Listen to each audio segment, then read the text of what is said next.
Tareas para la casa, no más. Con la clase invertida, ahora podremos hacer las tareas en clase. Este enfoque pedagógico incentiva el aprendizaje autónomo, invirtiendo el aula y el trabajo fuera de clase.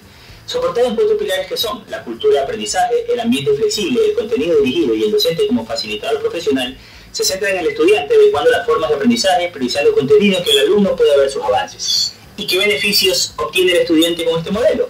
Se fortalece su autonomía, existe ahorro de tiempo en el aula, se resuelven problemas en grupo y la práctica educativa se adapta al ritmo del estudiante. ¿Y ahora qué necesitamos para poder aplicarlo? Apoyo de la familia del modelo, permitiendo al estudiante el uso de Internet, identificar lenguajes atractivos, interactivos y diversos con el cual los estudiantes transforman el conocimiento, e identificar materias que se ajustan y combinarlas con el método tradicional. Bien, pero ¿cómo sacar provecho de la clase invertida?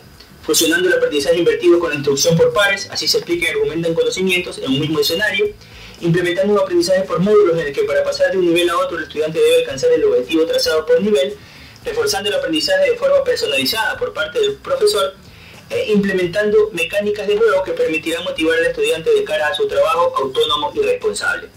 Definitivamente los tiempos han cambiado. Ahora el estudiante es el centro del aprendizaje y el docente un orientador. Por lo que con el aprendizaje invertido las tareas se hacen en clase y se estudia en casa.